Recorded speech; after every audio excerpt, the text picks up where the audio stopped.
Welcome back to Real Conversations with Nora for our 12th episode. And our topic of discussion this week is the importance of having a great working relationship in your business. And joining me today is Stephanie Hunt and Karen Brown. Thank you, Stephanie, and thank you, Karen, for joining us today. The reason why I chose these two ladies is because we actually do have a great working relationship. And I thought, who better to talk to our audience today than Stephanie and Karen because of the experience that we have working together.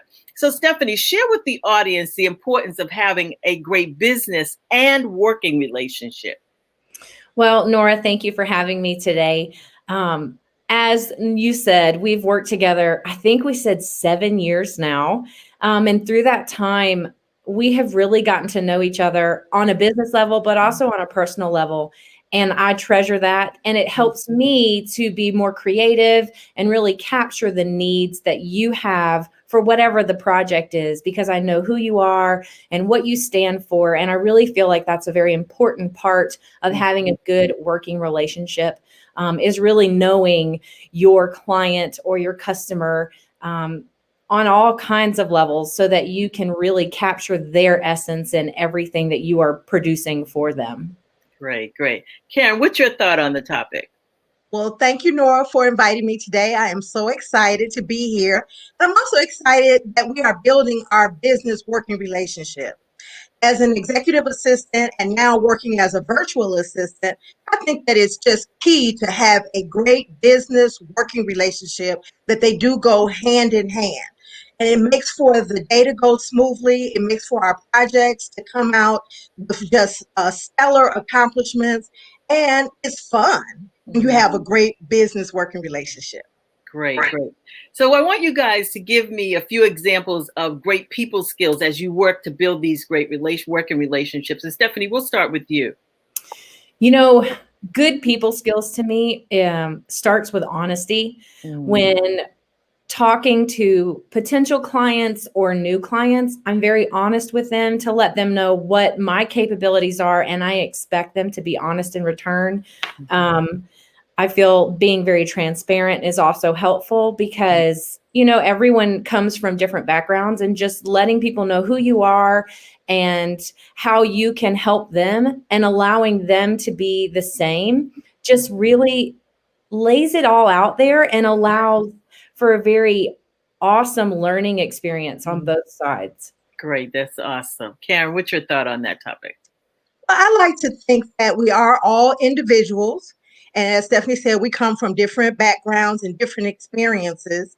And I think that when you respect each other, then you're always going to be honest and open. And you should never be afraid to ask questions or to say how you're feeling. For example, if I'm having a bad day, I would like to tell the people that I'm working with that I'm a little off today, but it's not you. Give me a minute. Don't be silent about it, because for me, I really pick up on energy. And I would like for the other person to have that same opportunity. But like I always say, I can read your book, but I can't read your mind. So if you don't tell me, then how am I supposed to know? And it's not fair in a good business working relationship for you to leave people guessing. Right. So let's talk about how important it is to develop a healthy and great working relationship. Let's add a little bit to it. And I can remember I had a woman do some work for me probably about a year or so ago. And, she had excuses for this, that, and the other. And they were legitimate, the children and household stuff. But at that same point, she was working for me and I was paying for the work. So I had expectations of getting the job done. And so, after we finished, I explained to her my thoughts. I said, you know what, I would be remiss if I didn't share with you how I feel, because I don't believe that you can fix it or people can fix whatever's wrong if people don't let them know. I'm a strong believer. If people cannot fix what they do not know. And so I just kind of explained to her, I said, you know what? When you're doing a job for somebody, and you did a great job, let me say that. But when you're doing a job for someone, people aren't really too concerned with whether you have to take the kids to the doctor. Those are your personal concerns. And if you have those concerns, it would be nice to say, can we can you give me a couple of days or whatever? But to just use that as an excuse for not getting the job done, I said, it just doesn't work. And I said, and so if we're going to work together, these are my expectations. And if they work for you, I understand. And if they don't, I understand too. Well, later she came back and she said to me, you know what? Thank you so much. Number one, you told me the truth. And number two, you didn't beat me down to tell me the truth. And so I just think it's important as you build those relationships, you have to be open enough to be honest with people. Wouldn't you agree? What's your thought about that, Stephanie?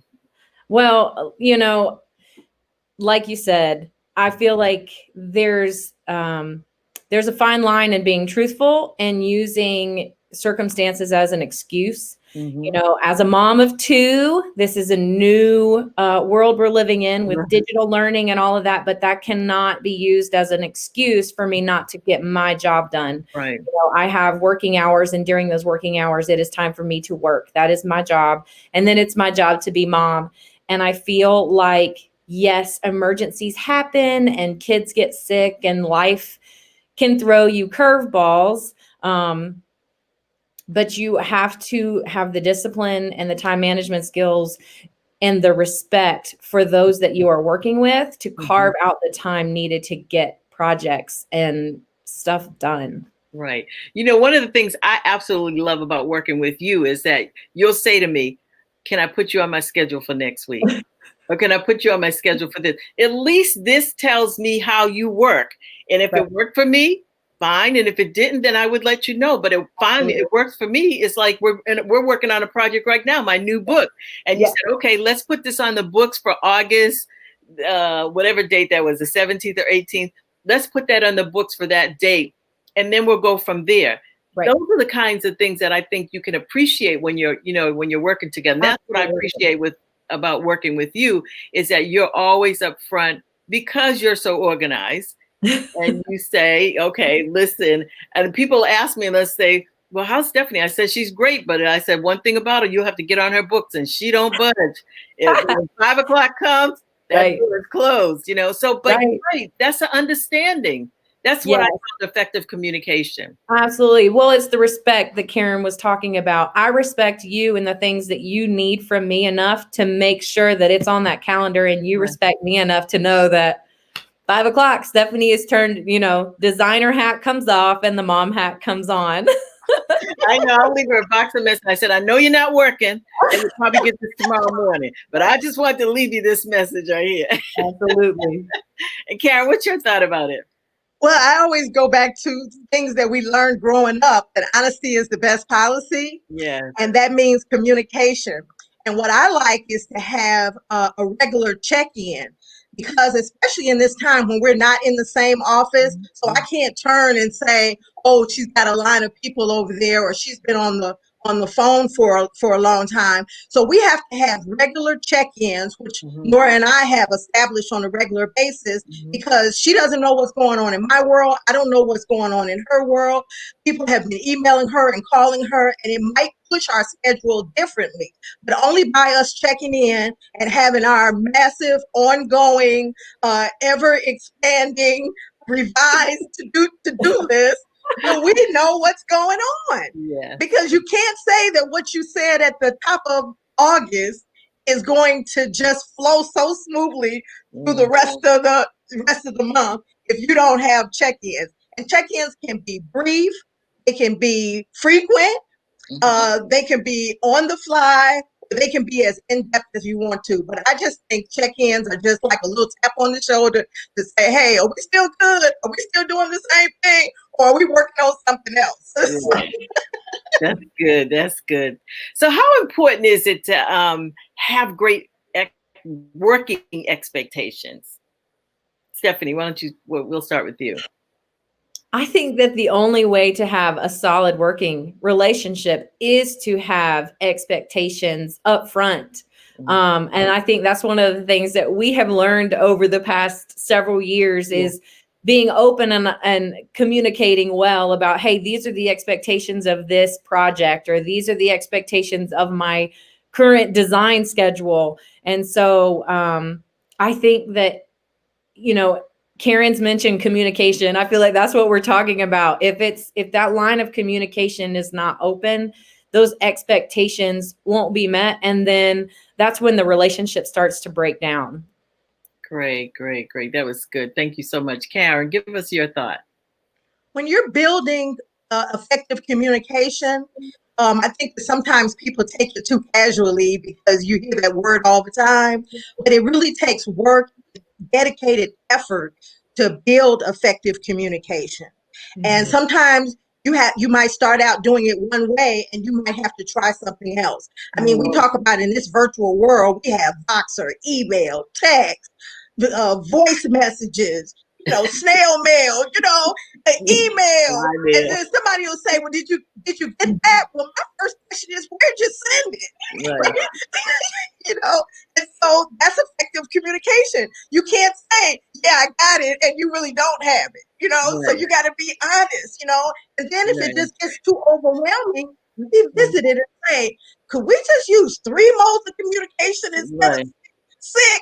I think we can run faster if we're just not all over the place, So it's not being afraid to still bring your whole self to the experience by saying, this doesn't work for me, or I'm uncomfortable with this. I know for me, in having all these years of administrative experience, I mean, sometimes I've had a support staff of maybe 10 people. Do you think that everybody was doing it my way? No, I had to learn what their style is. Some people like to talk on the train. Some people like to talk in the car. Some people are early people. Some people are late. The only way you know it is through effective communication. Great. That's awesome. So let's talk about the importance of setting up some professional boundaries.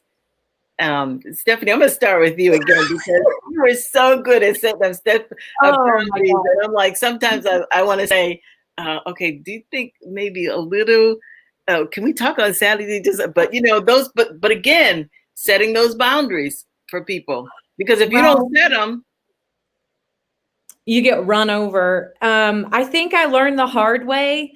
I would get phone calls all weekend and I never stopped. And I was trying to build a business that I was falling out of love with very quickly. And I said, okay, something's got to give. I want to continue to work with these people because I love working with these people. I love what I'm doing. I just don't know. I don't love what's happening right now. And so in order to take care of myself, I took a step back, and being as organized as I am, I carved out, these are the days I'm working. These are the times I'm working. And, I do my very best to stick to that. And I called in my family for support. I told my husband, I was like, don't you let me touch that computer on a Sunday. Sunday is the Sabbath. We do not work on Sundays.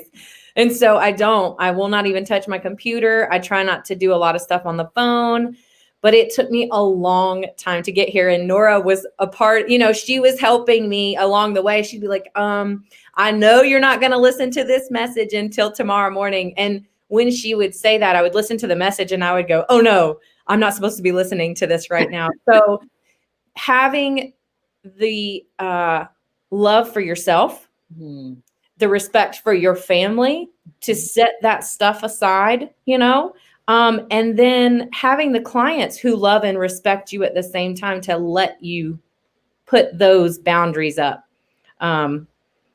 I'm happy where I am now, but it took a long time to get here. Wow, that's awesome. Karen, let's share with us your thought on the subject.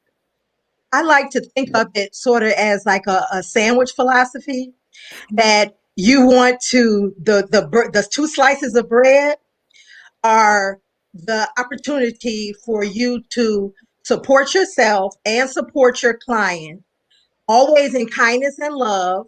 You could start out by saying, I really, really love working with you, Sally. And I just want to remind you that when we started out, we talked about our office hours being 9 to 5 with a little flexibility built in there. And also taking in consideration that sometimes maybe a holiday is coming up, so we might have to put in a little extra on the front end in order to accommodate the holiday. and just always being very complimentary and professional. And then you hit them with the meat and you say, okay, but this weekend, you know, I'm pretty busy, as I mentioned before. Or even sharing a schedule. And I think that when you have that sandwich and it's all kindness and respect and everything, then people they want to support you in your self-care. They'll say, yes, absolutely, I want you to have time with your family. And then there might be times where you have a client where that just doesn't work for them, and then it might be time for you to part ways. But at least you spoke up for yourself, and there's no regret and there's no misunderstanding. Right. I think that Stephanie is kind of like trained me well in that area. So when you and I started working together, although it was different because I have been praying to God to send me, as Stephanie knows, to send me an assistant, somebody that I could work with, because her role and how we work together is totally different than my role and in the role that I work with you. And so I was like, okay, so are we doing too much, or do we need to have a cutoff? But what I realized was we had to get because I was doing this besides Stephanie helping me, basically doing all of this of Business Women on the Move for God by myself. And it was a lot. And so when you came along and we started working together and had that communication, the first thing you said to me was, we're getting it together. We're pulling it together. And once we pull it together, then of course we know that the schedule will change. And so I just so appreciate the fact that you were effectively communicating with me and how that worked, but again, just being so conscious of it because, like Stephanie said, at least 7 years. I know that for sure. I said 8, but at least 7. And probably. So, I've been like, nope, I can't call her on the weekends. Forget that. If I want to get something done, I better, figure it out or just have that communication. So, yeah, I think it's really important to set those boundaries and that all comes through effectively, communicating. So, absolutely. So let's talk about how important it is to create a positive and trustworthy working relationship, because there's nothing worse than working with somebody and they are negative and they whine and it's like, ooh. So I'm going to start with you, Karen. Tell us what's your thought about that? I think that it is absolutely important that in building your business relationship, you want to not be all business all the time. Mm-hmm. Okay. You've got to be personable. You've got to bring energy. Mm-hmm. And again, you can't be afraid in building a relationship to say the things that are on not only your mind, but on your heart. And we know that everybody is not going to be 100% positive every day. Like sometimes we as women, we say, I'm sorry too much. Right. Mm-hmm. And so you want to tell your client or whoever you're interacting with, if they go down that road and say, nope, you're not going to be negative today, we can fix it. It's working in advertising. One of my managers used to say, it's PR people, not the ER. And that would just shake everybody up. Okay. Because they would be acting like everything was an emergency. And then it just put too much negative energy and it put pressure. So you can't be afraid to bring your energy into it, help the person get centered and find out what's wrong. But be personable. Don't be business like we're strangers. Mm-hmm. Be business that we're going to continue to interact. We're going to continue to love each other, grow together, and get the job done. Great viewpoint. What's your thoughts, Stephanie? I don't even know that I could come up with something better than that. That was so good. I just, I know I said self-love a minute ago, but I really feel like when you are working with people who, like Karen said, you have a personal relationship and a business relationship with, no, I don't have to come and have dinner at your house every Sunday afternoon, but you know that I have kids, or that I'm married, that when I'm, you knew when I moved, those kind of things. Just having a a compassionate connection, Right. it makes such a difference because like she said, not everybody is positive 100% of the time. We have off days. You have to be able to go, oh, it's Nora, not, oh, it's Nora. I enjoy working with you because we're like-minded in certain aspects, and we can connect and expand and do big things because we have the same goals and the same drive. Right. One of the things that I appreciate working with both of you, which I think makes for a great working relationship, a positive and trustworthy relationship, I'll call you and say, Stephanie, give me your thoughts. So you're not always feel like you're in a box and you can't give me your feedback. And, Right. I'm open and very open to the feedback. It's not a Nora show, and it's not all about me, and it's not this is how I want it. And if they want to, it's a team working effort that we're working together as a team. And that's what I really, really, really, really, really, really, really love about working with you two ladies, because I'll send you a text and say, okay, give me your thoughts. Tell me what you think. Are we on the same page? And you'll say, like when we did the cover for the book, I sent the message out to the 4 most important people. And of course, everybody voted against me. But anyway, we went with the 4 people. Okay. And now I'm really glad I did, because it looks so much better. And I was open to your feedback, I think and your, that is key. It has to be. yeah. We respect you because you allow us to say, you know what, Nora, I do disagree. You don't get upset. You don't get offended. Right. You say, okay, tell me why. Right. And I think if you cannot say, hey, I don't agree with you, and here's point 1, 2, and 3 in that communication process, there's no way that you're going to have effective communication at all. Yeah. Great. That was good. Well, last question. How important is it to make sure all parties are appreciated? So important. And I think that you are queen at that. And like you just said, giving the feedback, asking for feedback.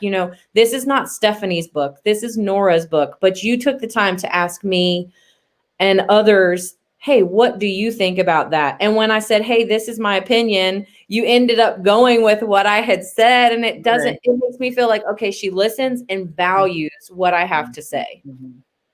Karen. Absolutely. I always feel successful at the end of the day when I reflect back on any communication that we've had, going over notes, just thinking about things that we've said to each other. And I just love it how at the top of the day, it's good morning. How are you? We don't just jump right into it. You've been in environments where people don't even speak to you, but yet they're asking you to do something. I'm like, well, hello, good morning, right? And because we are busy, and there are times where you might not say that. And I'm not saying that every single email has to have a full introduction and a signature or anything, but we're not robots. We're busy. We're not robots, and Nora really makes you feel appreciated. It's a thank you. I appreciate you. She actually says that. I appreciate you. I'm so glad you're here. We talk about being happy working together, and it's just amazing. It's very important. I think I'm like that because that's how I want to be treated. I want to know that I'm appreciated. And I love, love, love what Mary Kay Ash said. She said, people don't care how much you know until they know how much you care. And that really is a form of appreciation. And it doesn't take anything. Like I'll get a call from Sabrina, and we'll pick up the phone and I'll start. And she says, excuse me, good morning. Hello. And it kind of reminds you because you're so used to, having the conversation. So it's bringing you back to the importance of how important it is to show people that you appreciate them and that you love them and care for them, even in a working professional relationship. God so loved the world that he gave his only begotten son. So who are we not to love and care for others as he cares for us? And so Karen and Stephanie, I want to thank you for being being my guest on Real Conversations with Nora. Are there any last minute comments that you would like to share with the audience before we leave? I just want to say, keep effectively communicating and checking in with each other and letting people know that you care about them as individuals. Absolutely. The only thing I can add is make sure you're listening. Yeah. That I think that is the key to the effective communication, is listening wisely. Good, good. Well, once again, I want to thank you, Stephanie and Karen, for your input and insight on today's topic. And to my Real Conversation with Nora audience, please follow us on social media on Instagram at BWOTMFG and on Facebook at Business Women on the Move for God. Visit our website at BWOTMFG.com. And don't forget to sign up for our weekly inspirational quotes. You will be inspired. And I want you to join us this year at our conference. The speakers are going to be amazing. And the dates are September the 12th through the 13th. 2020. Listen, you don't have anything better to do but to be there. It's virtual. You don't have a hotel. You don't have to get on a plane. You can even be in your pajamas and be there. But be at this conference this year. It is going to be amazing. Like I said, it's virtual, so you have no reason. And because of the pandemic, we obviously were forced to go virtual this year. Again, you can register at BWOTMFG.com. And I look forward to seeing you next Thursday at 1 p.m. Eastern Standard Time on Real Conversations with Nora. Have a blessed and great week.